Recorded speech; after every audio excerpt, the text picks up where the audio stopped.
Bismillahirrahmanirrahim. Assalamualaikum warahmatullahi wabarakatuh. Alhamdulillahirabbil alamin. Hamdan wa syukran lillah. Allahumma shalli ala sayyidina Muhammad. Alhamdulillah, kita akan melanjutkan pelajaran PAI-nya.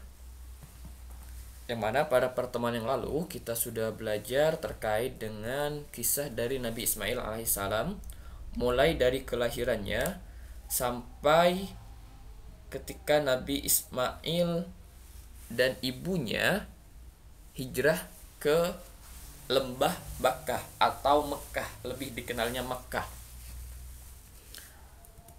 Masih di pelajaran yang ke-11. Nabi Ismail dan ibunya hijrah ke kota Mekah atas perintah dari Allah Subhanahu wa taala. Sehingga dalam ceritanya dijelaskan sampai dari ibunya Nabi Ismail bertanya kepada Nabi Ibrahim, apakah engkau melakukan ini karena Allah? Apakah engkau melakukan ini atas perintah dari Allah? Maka Nabi Ibrahim mengatakan, iya, ini atas perintah Allah. Maka dijawablah, kalau ini perintah dari Allah, maka Allah tidak akan menyanyiakan kami. Begitu kulmit kisahnya dari yang telah kita pelajari. Sampai pada saat ketika awal mula adanya air Zam-Zam dari hentakan dari kakinya Nabi Ismail alaihissalam. Nah, sekarang kita lanjutkan kisahnya. Kisah Nabi Ismail selanjutnya adalah Nabi Ibrahim mengunjungi Mekah. Ketika sudah beberapa lama, sudah Nabi Ismail sudah besar, maka Nabi Ibrahim mengunjungi mereka atau dipertemukan kembali oleh Allah Subhanahu wa taala di kota Mekah. Nah, ketika Nabi Ibrahim sudah sampai sana, Nabi Ibrahim tertidur sehingga bermimpi untuk menyembelih anaknya. Mimpi para nabi merupakan mimpi dari Allah Subhanahu wa taala. Bedakan dengan kita. Kalau kita mimpinya bisa jadi dari syaitan atau bisa jadi karena kejadian-kejadian yang membuat kita itu tidak merasakan masih dalam kejadiannya. Namun kalau mimpi para nabi merupakan wahyu dari Allah Subhanahu wa taala. Apa mimpi dari Nabi Ibrahim? Mimpi dari Nabi Ibrahim adalah bahwa Nabi Ibrahim diperintahkan oleh Allah untuk menyembelih Nabi Ismail. Coba bayangkan di sini ketika sudah lama tidak bertemu dengan Nabi Ismail, ketika sudah bertemu, Allah memerintahkan untuk menyembelih Nabi Ismail. Namun apa sikap dari Nabi Ismail? Sikap Nabi Ismail adalah taat atas perintah Allah. Ini adalah sikap yang harus kita teladani dari kisah ini. Namun ketika Nabi Ibrahim sudah akan menyembelih Nabi Ismail, waktu ketika Nabi Ismail sudah ditidurkan, sudah akan disembelih, maka Allah memerintahkan kepada malaikat mengganti Nabi Ismail dengan kambing atau domba. Nah, tidak sampai pisau itu menggores dari tubuh Nabi Ismail, akan tapi sebelum pisau itu digoreskan, malaikat sudah menggantinya dengan domba. Maka ini akan jadi syariat kurban untuk selanjutnya. Kisah dari Nabi Ismail dan Nabi Ibrahim ketika melakukan ketaatan kepada Allah ini diabadikan di dalam surat As-Saffat ayat 120. Ayat 102 yang berbunyi, a'udzubillahi minasyaitonirrajim. Falamma balagha ma'ahu as-sa'ya qala ya bunayya inni ara fil manami anni azbahuka fanzur madza tara. Qala ya abati if'al madza tu'mar. Qala ya abati if'al ma tu'mar satajiduni insyaallahu minas sabirin. Yang artinya bagaimana? Maka tatkala anak itu, yakni Ismail, pada umur yang sanggup, yakni sudah dapat diajak komunikasi, sudah paham terkait apa yang disampaikan oleh orang-orang, atau berarti di sini sudah besar,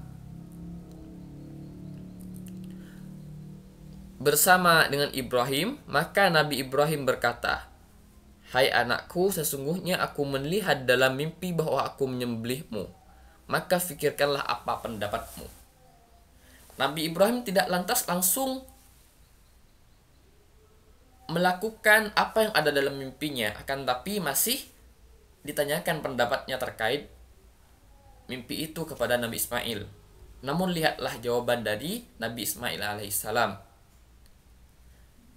Ketika orang itu sudah yakin, sudah beriman dengan benar, dengan sungguh-sungguh kepada Allah, maka jawabannya adalah, "Wahai bapakku, kerjakanlah apa yang diperintahkan kepadamu."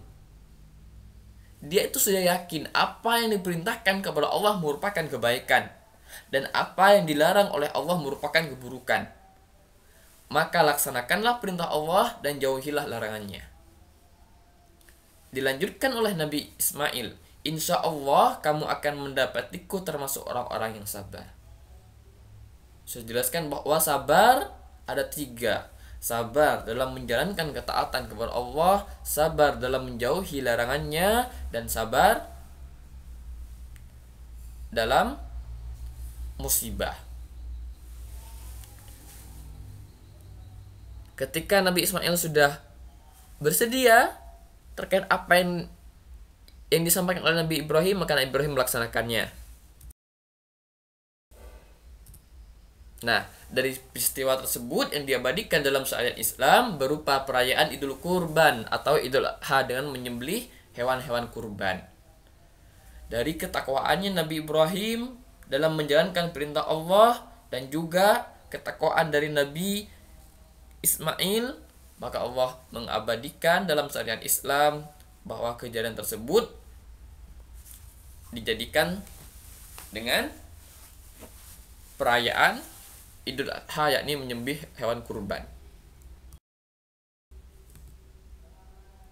Dijelaskan dalam suatu riwayat juga bahwa Nabi Ismail merupakan orang pertama yang menaiki kuda. Sebelum dari Nabi Ismail, tidak ada riwayat lain yang menyatakan bahwa sudah orang-orang bisa menaiki kuda, namun sebelumnya kuda itu masih liar semuanya. Nabi Ismail adalah orang yang menaiki kuda dan orang pertama kali menggunakan bahasa Arab dengan fasih.